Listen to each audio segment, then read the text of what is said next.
Viva e bem-vindos a mais um Dúvidas Públicas. Esta é a entrevista de Economia da Renascença que pode ouvir sempre a esta hora e está disponível também em podcast e em rr.pt. Hoje vamos falar de contas públicas, de trabalho, de segurança social, de empresas, nomeadamente das suas responsabilidades sociais, mas também de ética, por exemplo. O nosso convidado é um engenheiro não praticante, que tirou o curso no Instituto Superior Técnico, mas passou boa parte da sua vida como consultor, sobretudo na Accenture, onde foi vice-presidente. Dizem que tem grande dificuldade em dizer que não ao que lhe pedem. Isso pode, aliás, ajudar a explicar que tenha escolhido esta carreira de consultor. Apresenta-se frequentemente como católico, fator que considera identificativo e marcante na sua existência, mas assume que o centro da sua vida é a família. Casado, tem 4 filhos, 3 raparigas, um rapaz. Moçambicano de nascimento, continua muito ligado ao país e, certamente, nesta altura, muito preocupado com o destino dos moçambicanos. O nosso convidado de hoje é João Pedro Tavares, ele que está há 12 anos na ACES, a Associação Cristã de Empresários e Gestores, há 9 a liderar. Uma entrevista que será conduzida por Sandra Afonso. E Arsénio Reis, agradeço desde já ter aceitado o nosso convite. O Governo já foi alertado pelo Banco de Portugal e pelo Conselho das Finanças Públicas, por exemplo, para os riscos do excesso de despesa. Como avalia a gestão do Executivo do sustento orçamental que encontrou? Bom dia e obrigado pelo convite. O gosto é meu estar aqui. Eu gosto aqui de separar um bocadinho a espuma dos dias dos temas de fundo, não é? Tenho confiança que o Governo vai usar algum excedente orçamental que encontrou, tem vindo a responder a corporações. Portugal tem um conjunto de problemas de fundo graves, desafiantes, vou pôr assim, porque estamos peregrinos da esperança, portanto vamos pôr pela positiva. E estes problemas, um deles é a remuneração das várias categorias profissionais e por aí dentro. Agora, temos um desafio enorme que é, vamos aos solavancos das corporações e, portanto, Portugal é historicamente um país de corporativismo e vai em resposta às reclamações e às reivindicações das várias classes corporativas e vai assim tentando fazer ajustes.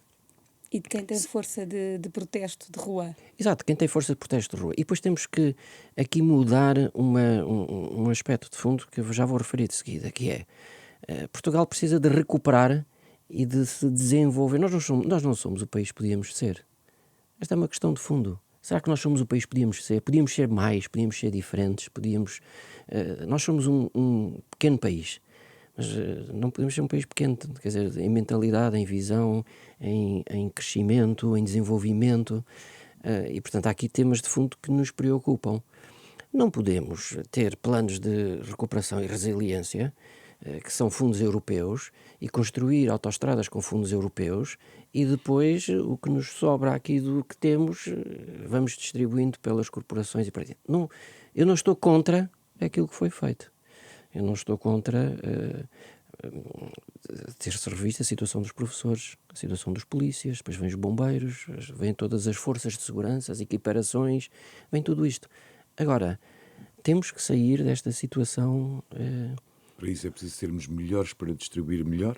Temos que ser melhor, temos que distribuir com rigor, temos que distribuir com critério e temos que criar condições reais de desenvolvimento. Eu não estou a falar de crescimento, estou a falar de desenvolvimento, porque desenvolvimento obriga-nos a crescimento, por um lado, é obrigatório crescermos, mas desenvolvermos em termos de justiça social, em termos de educação, em termos de saúde, em termos de segurança, a vários níveis. Portanto, não há só um problema de crescimento, há também um problema de distribuição. De distribuição mas que se tem vindo a agravar, em sua opinião? Peço desculpa de o interromper. Tem-se vindo, não lhe vou dizer que tem-se vindo a agravar e que isto é um resultado dos últimos tempos. Isto é algo que nos 50 anos da democracia temos que olhar para trás e olhar e perceber o que é que correu bem, o que é que poderia ter corrido melhor e o que é que poderia ser diferente. E este é um aspecto. Se me perguntar assim, qual é para mim a maior preocupação que eu tenho relativamente à visão do nosso país, é termos 1,7 milhões de portugueses no limiar da pobreza. Nós vamos querer falar com... Pronto, eu sei, mais adiante consigo um bocadinho sobre isso. Mais adiante podemos falar sobre isto. Exato. Ora bem, Pergunto-vos se este tema é um tema de abertura de telejornais, se este é um tema debatido como um tema de fundo. Estamos a consumir o nosso tempo atual a debater os futuros candidatos à presidência da República, que é o cargo eleito na política europeia com menores responsabilidades. Mas o João Pedro Tavares percebe com certeza melhor do que eu até que é mais fácil discutir o candidato presidencial do que formas eficazes de combate à pobreza. Sim, eu sei, é mais fácil. Mas enquanto nós não abordarmos os temas de fundo e não os abordarmos com seriedade e com frontalidade e depois não cair permanentemente na tática política e de curto prazo e na distribuição de fundos e no assistencialismo, porque este é um tema de fundo. E, portanto, eu creio que este é que é o tema que me preocupa. Este é um dos temas que mais me preocupa. O tema da demografia. Podemos depois falar sobre quais são os É um dos impactos. maiores desafios que temos O pela tema frente. do Envelhecimento. inferno demográfico é uma palavra que eu não gosto de dizer e que muitas vezes as pessoas dizem para não o dizer, mas que é, para além do tema demográfico, a migração dos jovens, muito qualificados, não é? O tema do porque é que a nossa política de educação profícua, proveitosa, e investimos significativamente nestes tempos de democracia, porque ela recuperou significativamente, não tem um resultado económico no tal desenvolvimento consequente. Foi o professor universitário economista, Daniel Traça, publicou um livro precisamente a falar na falta de coragem, uma falta de coragem de assumir e de tratar destes temas de fundo do princípio ao fim. Portanto, eu creio que estes são os desafios Só é isto que me preocupa. Só aproveitando a direção que acabou por nos dar à conversa, porquê que isso é assim? Que salto é esse que nos falta dar para nos centrarmos nos reais problemas do país? Há uma digamos, desregulação nas prioridades? Eu creio que nós temos que pensar grande e, na minha opinião, pensamos pequeno.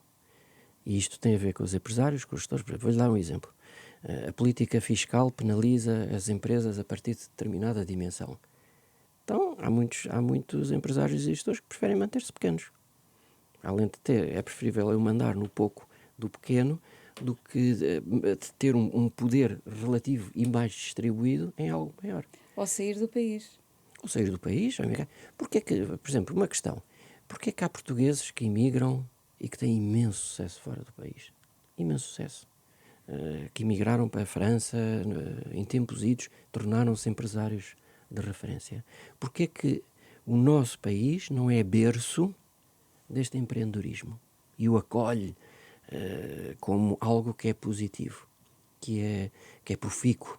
Estava a falar dos impostos, acha que a fiscalidade tem muito peso nessa questão? Não, é que nós não podemos, eu creio que os temas são temas de fundo e a dificuldade em abordar temas de fundo é dizer, não, isto é um problema de impostos, vamos lá resolver o problema dos impostos e o resto está tudo resolvido. E não é assim, não é? Porque o próprio tema da fiscalidade é um tema que, se eu comparo, há muito ruído na sociedade. Há um livro muito bom do matemático que apoiou Barack Obama, em que ele refere, e eu refiro isto muitas vezes, que é este matemático que diz, nas séries matemáticas há uma relação entre ruído e sinal. E sempre que o ruído, também espiritualmente podemos falar assim, e sempre que o ruído é muito alto, o sinal baixa. Ou seja, quando eu não consigo arranjar uma correlação dos dados, o sinal baixa. Essa é quase uma linguagem de rádio, é uma coisa que nós estamos habituados. Vocês Sendo aqui, que o ruído é superior ao sinal, A mensagem não passa. a mensagem não passa. A mensagem não passa. Ora bem, isto pode ser para a matemática, pode ser para a rádio, pode ser para a televisão e pode ser para qualquer Para a meio de comunicação, sim. para uma vida espiritual, o que quer que seja. Então como é que eu faço? Eu tenho que baixar o ruído. E só quando eu baixar o ruído é que o sinal pode subir. E portanto eu acho que a sociedade é uma sociedade com muito ruído, com muita tática de curto prazo, com muita jogatana política. Eu creio que esta mudança de mentalidade tem que existir. O João Pedro Tavares, nós vamos alternar entre discutir alguns princípios e vamos alternar entre discutir coisas mais, digamos, mais mundanas e mais concretas. Neste momento, em termos económicos, e porque também estamos numa entrevista mais económica, o país vive um bocadinho em contraciclo. Face, nomeadamente aos seus parceiros europeus até, a vários níveis. O nível de desemprego que temos, o tipo de crescimento que temos, as contas públicas. Acha que é possível manter esta trajetória, batendo um bocadinho também com aquilo que tinha estado a dizer até agora? Acha que o atual Executivo tem condições e tem capacidades para manter estas políticas públicas positivas nesta fase de contraciclo? Sim, quando refere contraciclo, estamos a comparar-nos em relação a quem, não é? Porque, repare, quando nos comparamos em relação à média europeia, nós estamos a crescer mais do que a média europeia. E porquê? Porque os gigantes estão adormecidos e estão a crescer pouco. Estão em abrandamento. Estão em abrandamento. E são estes gigantes que são das maiores economias para onde exportamos. Estamos a falar da França, da França, Alemanha. a Espanha, mas a Espanha não está, mas a França e a Alemanha, fundamentalmente. Sobretudo, sim. Quando nos comparamos com os países do leste, com os quais nos podemos comparar de uma forma mais direta, estamos a crescer menos. Portanto, aparentemente estamos aquém. Depois vamos dizer que eles estavam melhor preparados em termos de educação. Mas isso não basta. Isso não basta para justificar tudo. Portanto, o que é que temos que fazer para crescer mais? Portanto, nós não estamos propriamente num contraciclo total. Nós temos coisas bem feitas. Portugal diminuiu significativamente a dívida pública. Ora bem, isto dá-nos hoje em dia um oxigênio, mais do que o déficit das contas públicas, o tema da dívida é um tema que nos dá e que nos qualifica a nossa dívida a outro nível, portanto pagamos juros mais baixos do que países de referência. Dá outra margem para investimento, dá outra margem para outros. Investimento, dá outra margem para crescimento. Portanto, há coisas bem feitas. Agora, isso foi feito muito à conta de baixar significativamente o investimento. Ao baixar o investimento, eu comprometi provavelmente um crescimento. O tal desenvolvimento de que se falava no início. Agora, eu tenho que fazer isto de uma forma... Eu tenho que fazer isto com resultados. Nós temos um plano de resiliência e recuperação de 22 mil milhões de euros, que não é aplicado na sua totalidade e está muito aquém na sua aplicação e que termina em 2026. Muito dificilmente o vamos cumprir na sua totalidade. Era muito importante avaliar quais são os resultados. Objetivamente, quais são os resultados que resultam daqui. Já agora como é que esta aplicação é feita? Estão a ver? Já agora que fala no PRR, Marcelo Rebelo de Sousa continua preocupado com a execução, voltou a falar nisso na mensagem de Ano Novo. As empresas estão a conseguir cumprir os contratos daquilo que têm conhecimento, nomeadamente através dos associados da ACES. Que avaliação é que faz? Não há uma relação direta, eu nem sei se há associados da ACES a concorrerem diretamente ao PRR. E, portanto, a esse nível, não sei.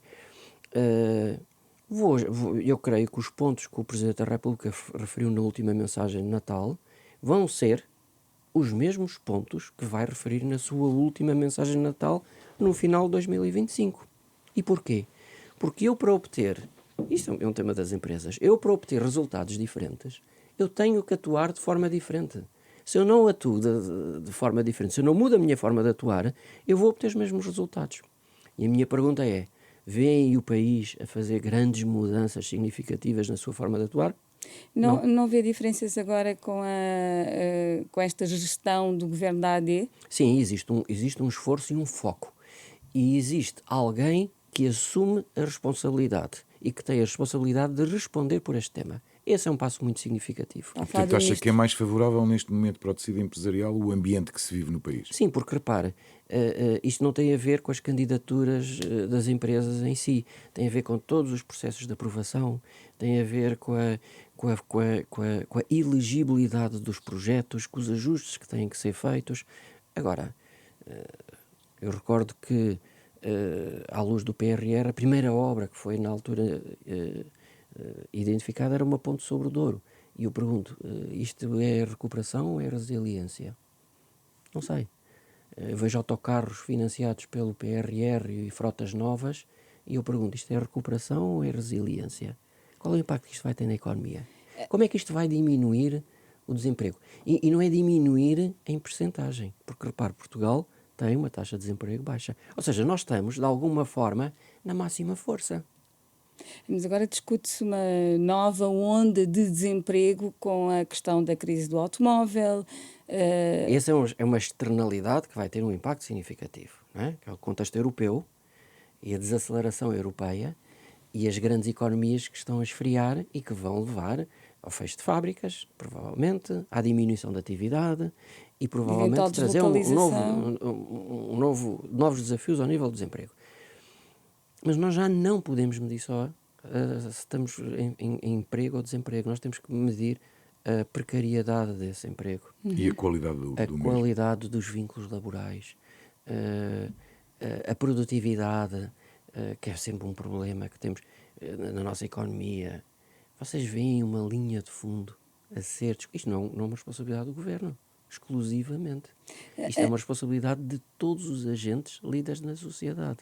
Antes de entrar na legislação laboral, ainda no PRR, discute-se muito agora a reprogramação para evitar a perda de verbas pela não execução. Acha que pode ser uma oportunidade para desviar mais verbas para as empresas privadas? Porque foi uma questão que se discutiu muito inicialmente, que era o maior peso que tinha sido dado, que foi dado ao Estado. Exatamente. Contrariamente, por exemplo, à Grécia. A Grécia foi nas proporções inversas daquilo que Portugal fez, entre aquilo que atribuiu ao Estado e aquilo que atribuiu às empresas. Ora bem, se as empresas são o verdadeiro motor económico da economia e são aquelas que produzem, que criam mais postos de trabalho e que pagam impostos e a que contribuem para o desenvolvimento económico, e se eu estou a falar de um plano de recuperação e resiliência, era para as empresas que devia ir a maior fatia, mas não foi para o Estado. Esta pode ser então uma oportunidade para... Esta pode ser uma oportunidade que é a realocação dos projetos e dos valores atribuídos às empresas e ao Estado. É uma grande oportunidade. Agora tem que se medir o impacto.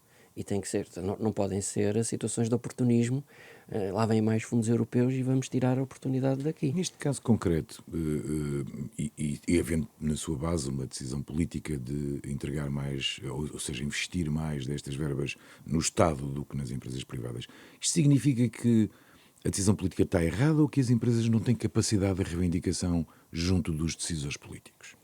Assim, não lhe vou dizer que as empresas são, e os líderes empresariais são o parceiro forte da sociedade. Aliás, existe... Mas deveriam ser crescentemente fortes, ou não? Deveria ser muito convergente, haver sobretudo uma convergência entre todos, entre o papel do Estado em complementaridade e o papel das empresas. E não posso olhar para o lucro como algo demoníaco que não posso aceitar. Este tipo de mentalidade tem que mudar, e tem que mudar drasticamente.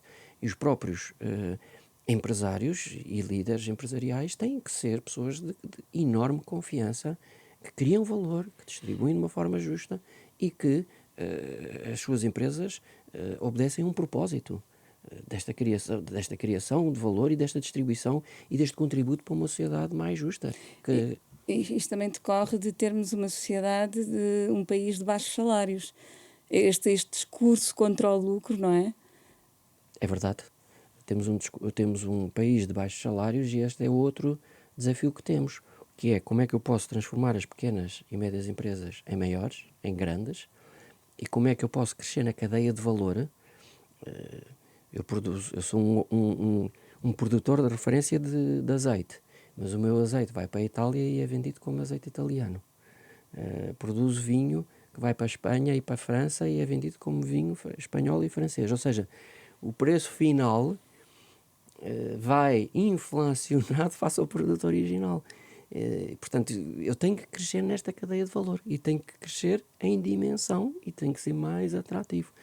Para isso, já agora aproveitando a sua presença, o líder do PS, para falarmos não só do governo, mas também daquelas que são as ideias da oposição, fala sempre, sobretudo quando se fala de reindustrialização, defende sempre uma aposta em setores-chave, digamos assim.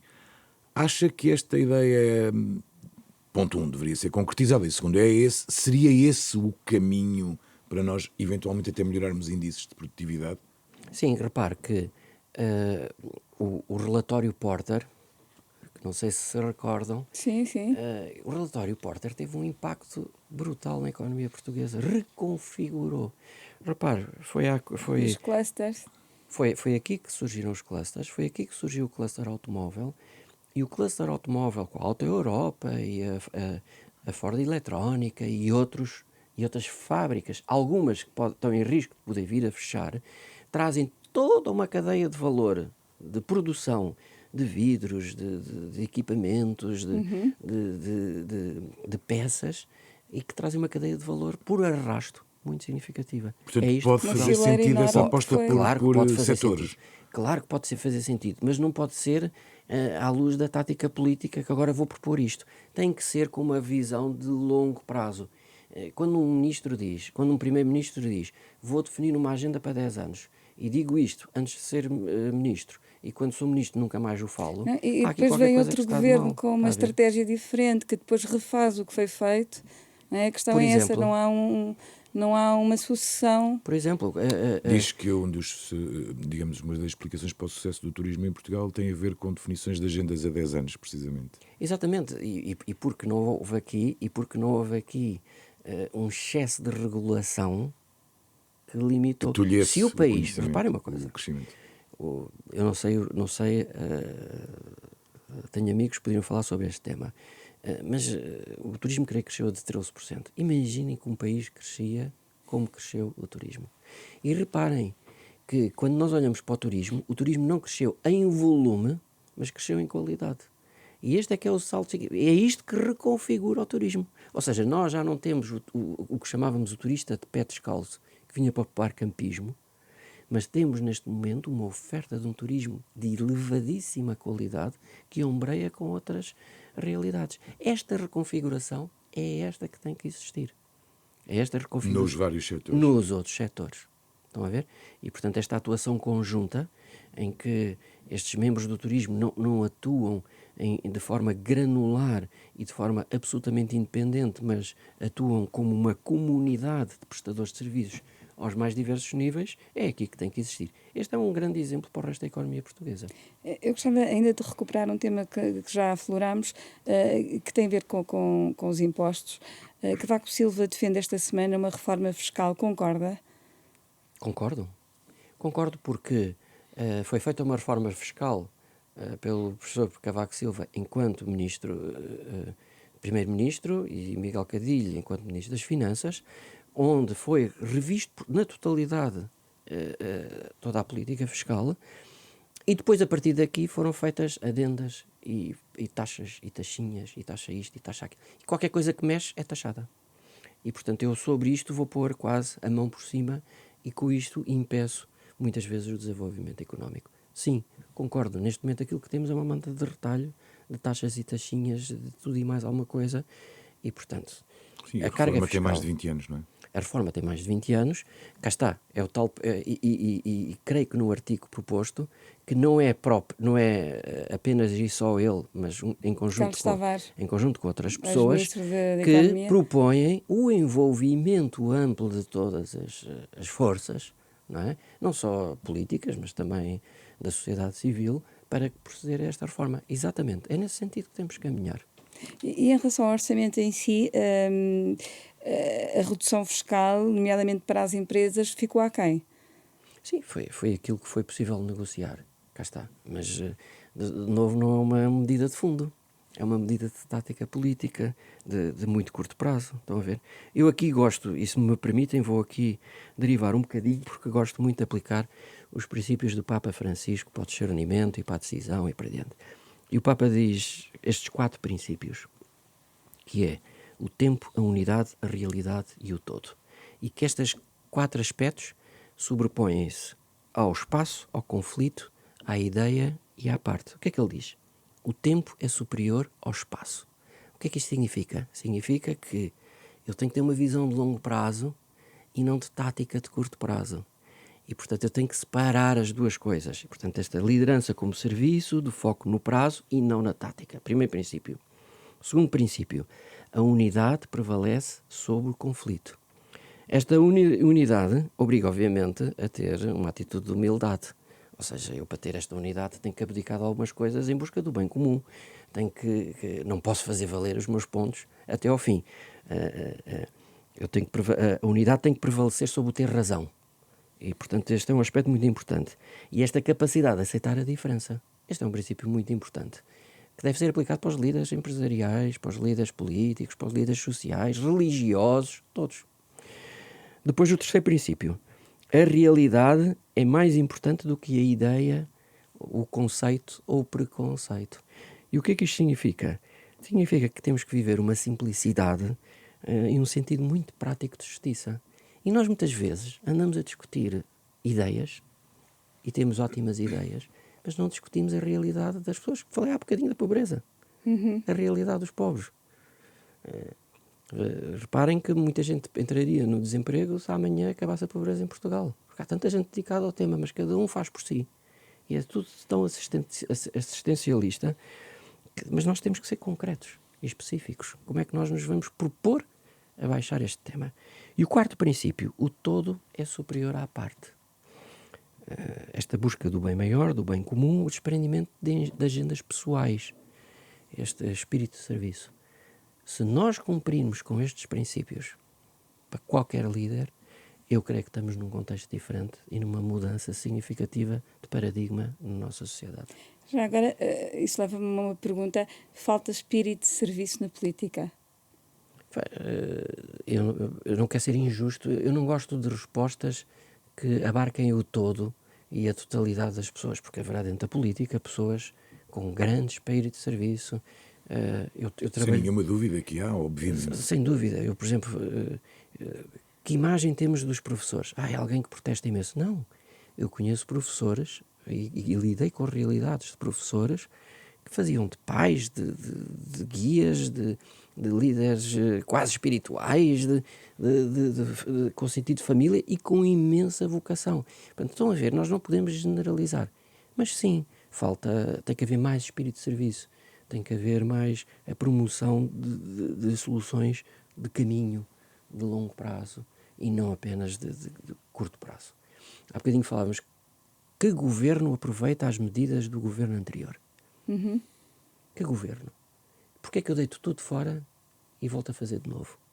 Porquê é que eu estou 2 anos a interiorizar-me e a ganhar conhecimento dos dossiês e outros 2 anos a focar-me nas eleições seguintes? Isto não funciona. Isto não pode funcionar desta maneira. Nós temos que mudar estes paradigmas e estas formas de estar. E temos que denunciar sempre que vemos estas circunstâncias. Isto tem que ser assim. Ainda em questão em relação ao IRC, para fechar esta questão, Dos impostos. na sua perspectiva, como é que devia evoluir a tributação das empresas? Já sabemos que rejeita medidas pontuais. Concorda com a proposta inicial do PSD? Eu concordo com uma reforma do sistema fiscal. O problema muitas vezes falamos que a carga fiscal portuguesa é equiparada à da Europa. Mas o que acontece é que o problema em Portugal é o stress fiscal. Não é a carga, é o stress fiscal. Ou seja, face aos nossos níveis de salários, à dimensão das nossas empresas, aos resultados que têm, a população vive em stress fiscal. Ou seja, não consegue, as taxas de esforço dos compromissos que assume são muito elevadas e as pessoas não conseguem com isso. As empresas investir mais e as pessoas alargarem o seu património e viverem com melhor bem-estar, porque eu depois, no norte da Europa, é onde estão as cargas fiscais mais elevadas. Mas eu depois tenho um sistema de saúde que não me obriga a ter o meu seguro de saúde. E o meu nível salarial não é exatamente o mesmo. E o nível salarial é diferente. E não me obriga, tenho um sistema de ensino que não me obriga a pôr o meu filho numa escola pública porque não tem professor há não sei quantos meses. E, portanto, este stress fiscal é muito significativo. Eu creio que um dos desafios que temos era uma reforma profunda do Estado. Uma reforma profunda do Estado. O Estado português é um Estado com uma dimensão considerável e eu creio que o Estado tem que ser mais eficiente, tem que ser mais eficaz e tem que prestar se todas as reformas defendidas em qualidade. Campanha eleitoral tivessem sido aplicadas, se calhar o país estaria numa situação diferente. Melhor. Deixe-me mudar um bocadinho e começar a olhar também para o mundo do trabalho de uma forma um bocadinho mais específica. A Ministra do Trabalho anunciou que vai ser reavaliado o regime de reforma antecipada para que as pessoas se mantenham mais tempo no mercado de trabalho. A minha questão é, dificultar o acesso à reforma é mesmo a melhor resposta quando voltamos à realidade? Quando na realidade há neste momento muitas empresas que estão a substituir esses funcionários por funcionários mais novos e consequentemente mais baratos? Sim, nós temos aí, é um tema de fundo. não é? Quando as pessoas, as empresas dispensam os seus colaboradores aos 55 anos de idade, aos 60 anos de idade, e elas depois o que é que vão fazer a seguir, não é? Aí também, em termos de reforma fiscal, eu devia ter mecanismos que permitam, por exemplo, um tema de fundo, o tema do envelhecimento ativo. Nós neste momento temos um estoque de capacidades, competências e experiências parado, que são os mais séniores, parado, com níveis de voluntariado que é menos de metade daquilo que existe na média europeia, e que estão parados porque não querem comprometer as suas contribuições para a reforma nem subir de escalão e, portanto, não se disponibilizam para ter um envelhecimento ativo. A própria reforma fiscal devia considerar estas situações das pessoas. O tema não é o tema de pré-reforma, mas é como é que eu promovo um investimento ativo responsável, tirando proveito deste estoque de capacidades que existe e que está parado, improdutivo para o país. Mas é também uma questão cultural. Há pouco dizia que é moçambicano de nascimento e, portanto, em África respeita-se muitíssimo o mais velho. Não é? Não há também aqui uma questão cultural em Portugal em relação a esta faixa etária, digamos, mais experiente, mas obviamente que já não tem soluções para algumas das coisas que hoje em dia acontecem? É um tema de... Eu deixei a minha vida ativa, dita ativa, na minha carreira de consultadoria aos 55 anos de idade. Mas, no entanto, tive que me fazer à vida e ir em busca de novas alternativas e continuar ativo, como hoje me mantenho ativo. Mas também não sou exemplo, porque tenho uma liberdade Sim. que muitas outras pessoas não têm. Mas sim, é um tema cultural. Agora repare, o terceiro setor em Portugal está ávido de ter acesso a muitas destas capacidades. E porquê que não tem? É uma questão de gestão. Porque não tem disponibilidade financeira e porque não tem uma mentalidade, muitas vezes são os fundadores das próprias instituições, que não estão disponíveis para isso, para que estas pessoas possam vir e possam introduzir mudanças e transformações e tudo isso. Portanto, esta mentalidade de que fala não é uma mentalidade que tem a ver com o ativo e inativo. É uma mentalidade de fundo que não nos leva a uma transformação mais ampla. E em termos práticos, que medidas é que podiam ajudar a absorver esta população para o trabalho? Eu creio que aquilo que podia ser feito era considerar estas pessoas com carreiras contributivas diferentes que não façam com que elas sejam penalizadas na sua reforma futura pelo facto de se manterem ativas. Mas também deviam ser fiscalizadas as empresas para que não haja aproveitamentos desta situação que a lei oferece, ou que uma futura lei pudesse oferecer. Agora, há um desperdício significativo destas capacidades e destas competências. Isso leva-me a outra pergunta. O voluntariado sénior deve ser remunerado? Essa não é uma pergunta de sim ou não, não é?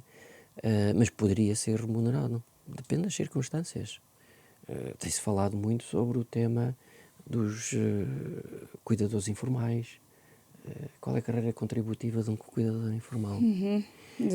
Já se fez alguma coisa, mas na prática resultou em muito pouco. Resultou em pouco, porque aqui tem que se pensar mais amplo. Mas este tema não está a ser... E há cada vez mais cuidadores informais. Há cada vez mais cuidadores informais. Porque as pessoas também vivem mais anos e, portanto... Porque as pessoas vivem mais anos, porque as pessoas são libertas das suas atividades primárias profissionais mais cedo e porque há um tesouro dentro da sociedade portuguesa muito descuidado, que é a família. Família é o airbag da sociedade. Se eu tiver uma crise a determinado momento na minha vida, não é o Estado que vem em minha defesa, é a família. E, portanto, eu tenho que valorizar a família de outra maneira. Nas suas múltiplas diversidades, mas eu tenho que valorizar o papel da família. E este é um dos temas que a ACES está a levar a cabo, que é precisamente valorizar o papel da família no trabalho, no combate à pobreza. Já lhe vou perguntar que medidas mais adiante, mas antes queria só, ainda dentro deste mundo laboral, digamos, mais cru, a ACES, a que o João Pedro Tavares preside, defende um salário digno. Eu gostava que nos explicasse o conceito e que nos dissesse quanto é que é um salário digno. Cá está, eu volto ao tema da família para responder o que é um salário digno. Nós temos feito uma significativa evolução no salário mínimo, que não tem tido correspondência ao nível do abaixamento da pobreza. Repare. No entanto, 30% das pessoas que são pobres trabalham. Portanto, nós temos aqui um desafio enorme. Significa que o nosso salário mínimo ainda não serve para retirar as pessoas da pobreza. Mas, e é aqui que entra a família. Mas, por outro lado, aproxima-se perigosamente do salário médio. Pois, mas porque a sociedade precisava de se reconfigurar para que esse salário médio subisse, para que nós subíssemos na cadeia de valor. O que é um salário digno? O salário digno é a pessoa que recebe o seu salário, e aqui não pode haver aproveitamento outra vez, tem que haver fiscalização, obviamente. A pessoa recebe o seu salário, mas em função do seu contexto familiar, tem que haver um complemento ao seu salário. Porque não é a mesma coisa eu dar um salário de 800 ou 1000 euros a uma pessoa que vive sozinha, ou dar um salário de 800 ou 1000 euros a uma pessoa que vive com os pais idosos, séniores, e que tem uma série de filhos, ou que é uma família monoparental e que tem um encargo familiar muito superior. Ou que Portanto, vive o num salário grande centro digno, urbano, ou ou que vive no num grande interior. centro urbano, ou o que é que seja, o salário digno não diz respeito à pessoa, diz respeito à família. É a família quem tem que ter um salário digno. E, portanto, a segunda parte da resposta não existe, que é quanto é um salário digno. Não existe, porque depende do contexto familiar. Exatamente. Não é um valor. É um valor que tem que ser adequado à realidade. É outro valor, não é? É outro valor. A Ministra do Trabalho, Rosário Palma Ramalho, já admitiu dúvidas sobre a sustentabilidade da segurança social e que está garantida por 40 anos. Na sua opinião, o que é preciso fazer para garantir as reformas futuras? Olha, Eu sei que não é uma pergunta fácil. não é uma pergunta fácil, porque aqui houve um rompimento do contrato social entre as famílias portuguesas e o Estado. A demografia, ao decrescer desta maneira, a China está pior do que nós. Vai decrescer muito significativamente. E tem um problema de fundo muito grande, que pode passar dos 1,2 bilhões de pessoas para 800 milhões, mas é outro tema. Em Portugal, houve este rompimento e, portanto, esta proteção social que foi garantida pela Segurança Social era para uma demografia crescente e positiva. Portanto, nós temos que reconfigurar e provavelmente temos que dar condições às pessoas de procurarem esquemas de proteção social privada, Alternativos. de seguros e complementarem as suas reformas com isso, porque o Estado, de facto, é um problema. Mas vê este problema a ser debatido a longo prazo. Este é um problema que, para ter resolução, e quando se diz que 2040 é amanhã. A questão é que eu já ouço este debate há vários anos, não vejo as soluções. E voltamos aos princípios do Papa Francisco, porque estamos na tática, estamos no espaço e não estamos no tempo. Estão a ver? E porque o todo não é superior às partes. Ele debate as partes e anda a debater se o problema é um problema do governo do PS ou do problema do governo do PSD ou da geringonça ou do que é. Isto é pobre. Isto é tudo pobre. Tudo isto são discussões pobres. Enquanto isto não estiver focado na resolução dos problemas dos portugueses de fundo, os problemas de fundo, isto são problemas pobres. E depois, a partir daqui, o que é que surge? Surgem os extremismos e surgem estas correntes do facilitismo, que eu chego e vou resolver tudo com alguns gritos e murros na mesa, e que não é verdade. É que, entretanto, já não estão em risco as reformas futuras, já estão em risco as reformas dos que estão a trabalhar hoje. Hoje, exatamente. É precisamente isso. E por isso, O tempo vai aqueles que estão a trabalhar hoje, têm que se precaver para o futuro. Eu dizia muitas vezes aos meus colaboradores: vocês tenham presente que o vosso salário não é para hoje, é para hoje e para amanhã. E, portanto, se vocês não fizerem poupança para amanhã, mais adiante vocês vão sofrer. Se vocês forem gastar o vosso salário a comprar um carro ou a fazer qualquer coisa, uma extravagância, vocês vão sofrer. E vão mais tarde, vão ser penalizados por isso. Portanto, é para hoje e para amanhã. A empresa paga-vos, eu dizia-lhes, a empresa paga-vos antecipadamente. Para hoje e para amanhã. É claro que isto é muito fácil de dizer, mas quando eu tenho 50% das pessoas em Portugal que declaram rendimentos de 800 e tal euros por mês, ou é têm muito taxas difícil. de esforço para pagar um crédito ou à taxas de habitação esforço para pagar praticamente crédito à habitação insustentáveis. Tudo isso é muito mais difícil. Tudo isso é muito mais difícil. Queria falar consigo sobre isso, porque uma das preocupações fundamentais que vamos lendo da ACES tem a ver para o papel que as empresas podem e devem ter na promoção da família, de que já falou aqui várias vezes. Queria que me fosse concreto, que me desse exemplo de qualquer empresa tomando 3 ou 4 medidas de estar no bom sentido, e que medidas seriam essas, em seu entender? Olha, vou-lhe contar aqui um conjunto de histórias práticas que pode tentar ajudar. Por um lado, nós temos vários programas. Temos o programa de pagamentos pontuais. Portugal paga mal. Também gostava e tarde, de ouvir. Tarde e a más horas. Tarde, a começar pelo Estado. A começar pelo Estado central, porque o Estado local paga a horas. Tem um problema, e é um problema grave, porque provoca desemprego e provoca falências. Muitas das falências que existem é por atrasos nos pagamentos. Tem a ver com isso, claro. Temos um programa em promoção de empresas familiarmente responsáveis. Este é um programa muito transformador dentro das empresas que existe, de apoio à família, e portanto a empresa tem que ser consequente no seu código de ética e no seu código de conduta na proteção da família, e tem um programa de medição e erradicação da pobreza nas famílias que trabalham dos seus colaboradores. Portanto, o que é que nós temos? Nós costumamos dizer que não há pessoas pobres, há famílias pobres. Quando um líder da ACES tem que despedir, num despedimento coletivo, 700 pessoas, e aconteceu um caso concreto, tem que despedir 700 pessoas e tem na sua lista selecionados que os melhores ficam e os menos performantes vão-se embora, ou que pré-reformas, ou o que é que seja, e muda os critérios, porque vai individualmente falar com cada uma das pessoas que está na lista para saber qual é a situação da sua família, se tem ou não tem outras formas de rendimento. Está a considerar não o colaborador, mas a família. Não está a considerar o proveito da empresa, mas está a considerar a família e o contexto do colaborador. Está a mudar o centro de gravidade. Este é um exemplo muito prático. E não vamos aqui falar da introdução da tecnologia e dos efeitos da tecnologia e o que é que vai acontecer. Porque ela é cega na maioria das vezes, não é? Porque ela é cega na maioria das vezes, mas a responsabilidade e a ética está sempre no lado das pessoas. E, portanto, este é outro desafio que valia a pena aprofundar e pensar de forma muito significativa, não é? Mas isto é ao nível das famílias. Quando eu tenho administrações de empresas a medir a exposição à pobreza dos seus colaboradores, e a pobreza não é uma pobreza financeira, estritamente.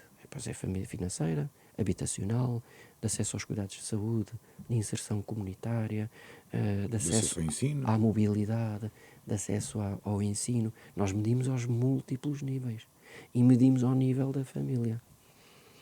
O problema aqui é que esta pobreza é uma pobreza muitas vezes oculta. Portanto, eu não confio em expor-me as minhas pobrezas, as minhas fragilidades. Quer dizer, não vou tornar público um problema de violência familiar, por exemplo, título de exemplo, não é? Mas quando os empresários começam a medir e a perceber que, afinal, as famílias que têm à sua responsabilidade não são os colaboradores, são as famílias que estão à sua responsabilidade, têm exposições à pobreza, ou porque não têm poupança, e então têm que criar planos de poupança para eles, ou porque não têm acesso a cuidados de saúde dentária, e então têm que criar proteções especiais para ter este acesso, ou porque os filhos dos colaboradores têm dificuldades escolares e então eu tenho que promover programas de literacia financeira, entre outros. Portanto, há aqui um ajuste e começa-se a medir, e as empresas começam a medir, e aquilo que as empresas testemunham é uma mudança cultural muito significativa, não só na empresa, como na visão do próprio líder. Portanto, estão a ver que cabe-nos esta responsabilidade de erradicar a pobreza dentro das empresas. Isto não é aumentando o salário e já está. É cuidando da família como um todo e criando condições para que essa família, ela própria, crie condições de saída da pobreza. Isto não é assistencialismo. Não há nenhum... Este é um programa que não procura ser assistencialista. E não há nenhum programa em Portugal que não seja apenas e só assistencialista. Claro que tem imensos méritos, mas não cria condições para melhorar os graus de pobreza e de exposição à pobreza, mas não para retirar. É muito importante este retirar. Também já apontou aqui que a situação desta nova revolução que nós vivemos, com a evolução das novas tecnologias, a introdução da inteligência artificial e o impacto social que deverá ter. E o que é que as empresas podem fazer para proteger os trabalhadores? Olha, Sandra, quando nós falamos o que é que as empresas podem fazer, estamos a desresponsabilizar os líderes empresariais. Nós temos que falar nas pessoas, que são os líderes empresariais, o que é que podem fazer para proteger as pessoas. No fundo, quando falo das empresas, falo das Eu administrações, sei, não é? eu sei, claro que sim, mas está a ver o que eu estou a Sim, dizer? sim. Este é um tema de pessoas para pessoas. Eu sou um adepto da tecnologia. E é irreversível. Agora, a tecnologia não é nem boa nem má. Depende do uso que eu lhe der. E, portanto, que vai haver uma reconfiguração no mercado de trabalho, vai haver. Que vai trazer novos desafios, vai trazer. Que pode eventualmente... sabe qual é o problema? O problema é que nós dizemos que o capitalismo retirou muita gente da pobreza, não é? E isso comprova-se, e é verdade. Mas o tema não é um tema de se retirou ou não da pobreza, é se retirou de uma pobreza relativa, e se eu tenho de facto condições condignas, porque entretanto as condições melhoraram no mundo, não é? Eu hoje tenho acesso à eletricidade, não tinha. Tenho acesso à água quente, não tinha. Ao canalizada, não tinha. Portanto, eu tenho acesso a muita coisa e, portanto, quando nós falamos em pobreza, não é uma pobreza que ficou estática no tempo, foi evoluindo. Mas também agravou a desigualdade, não é? O tema é o tema, esse é o tema. O que é que acontece? Na curva, que sobe em qualidade e retira as pessoas da pobreza, os extremos têm um agravamento muito significativo. Então eu tenho um extremo de pessoas de riqueza muito concentrada. Agora fala-se muito Elon Musk, que tem 1,5 o PIB português. Estão a ver? Imagine Portugal a trabalhar para o Elon Musk, não servia. Faltava ainda mais. Não chegaria. Faltava metade. Ainda faltava metade daquilo que produzimos. E depois temos uma franja de grande pobreza. Portugal é um país pobre ou um país rico? Como é que nós respondemos a esta pergunta? Depende com quem nos comparamos, não é? Com quem nos comparamos. Se eu me for comparar com a África e com os países mais pobres, provavelmente considero-me um país desenvolvido, digamos assim. E não somos um país em vias de desenvolvimento. Não estamos classificados enquanto tal. Se eu me comparo com a Europa, se calhar sou um país pobre, podia ser diferente. Ou não podia? Podia. O que é que eu poderia fazer diferente?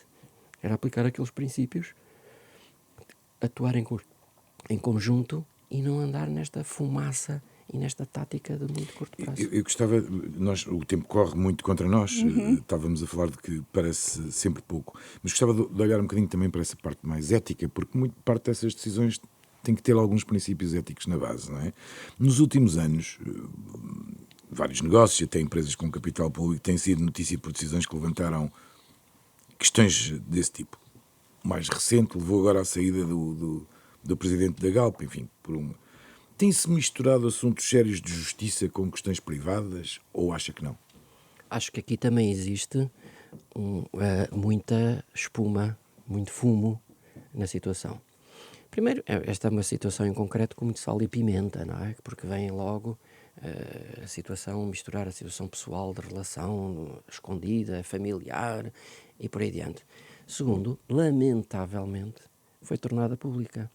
Portanto, o que é que acontece? Este tipo de situações são situações que estão previstas nos códigos de ética, provavelmente. Eu não conheço o código de ética, nem o código de conduta da Galp, mas uma empresa que é cotada em bolsa tem determinadas obrigações de transparência e dever de prestar contas aos seus acionistas, mas a todos os seus stakeholders, não é? Àqueles com quem tem relações de confiança.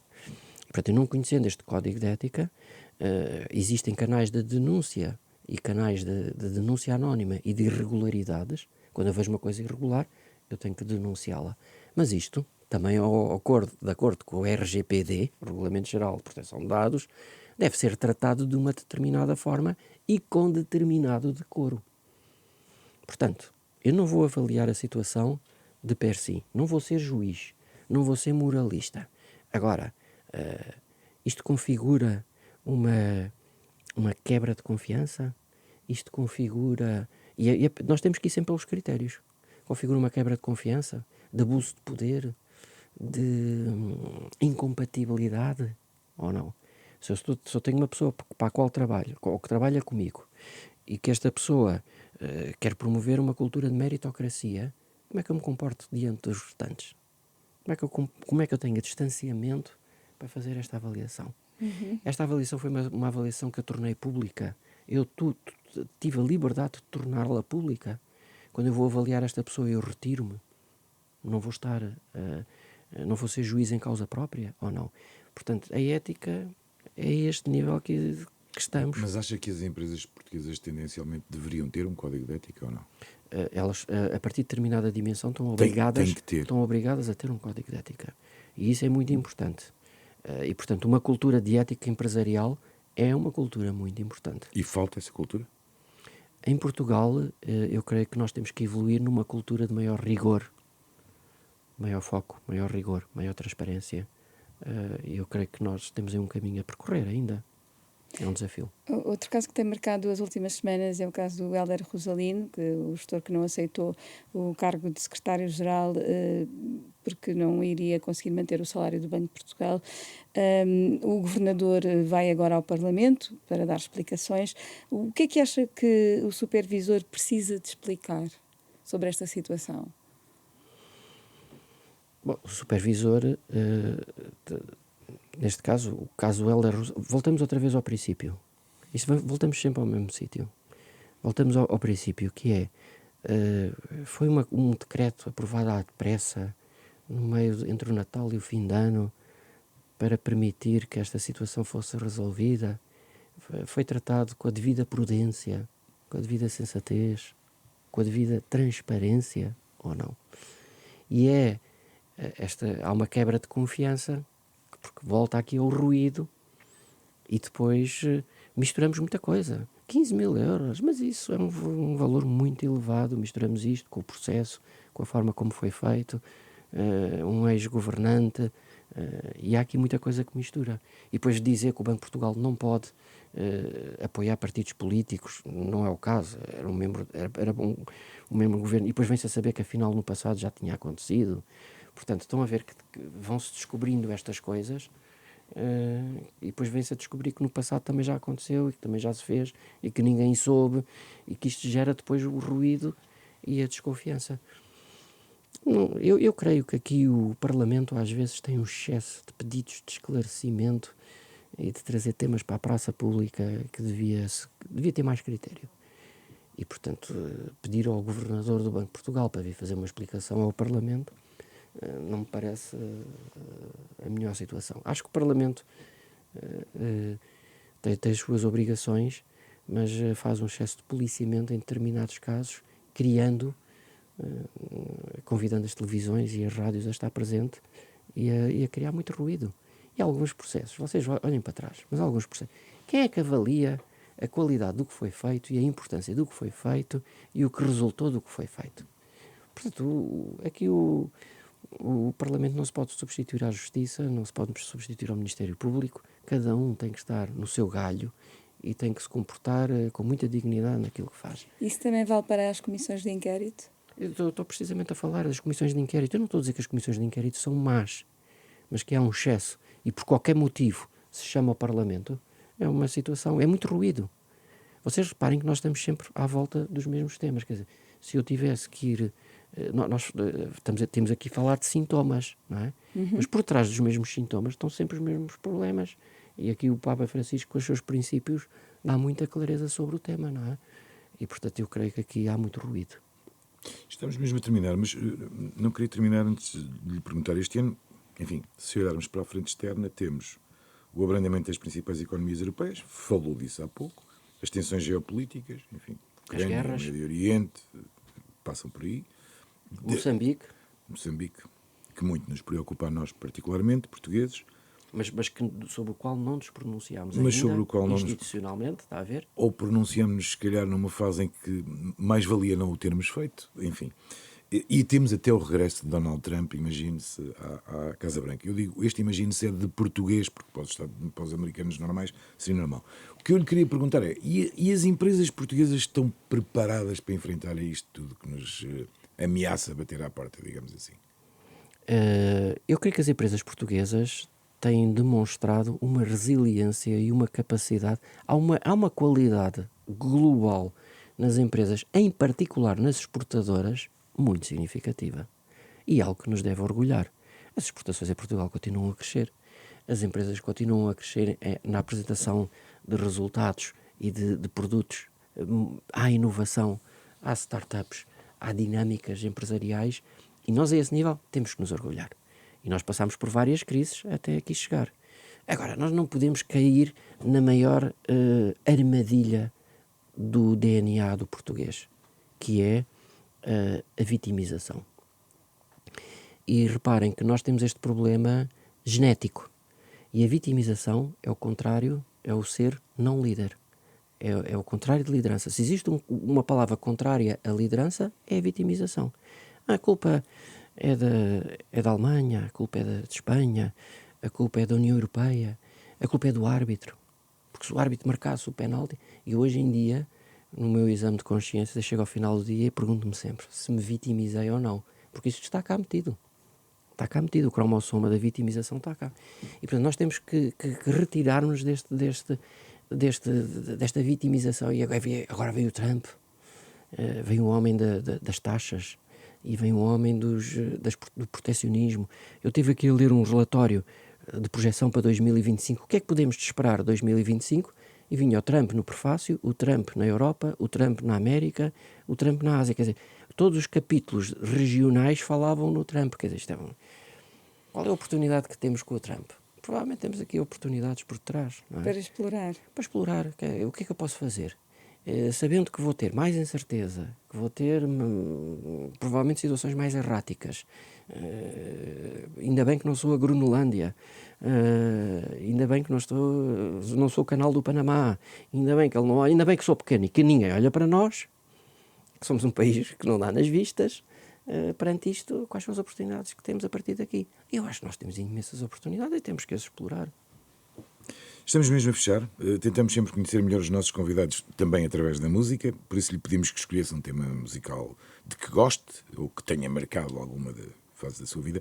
Pedia-lhe agora que revelasse a sua escolha e que a explicasse um bocadinho melhor a quem nos ouve.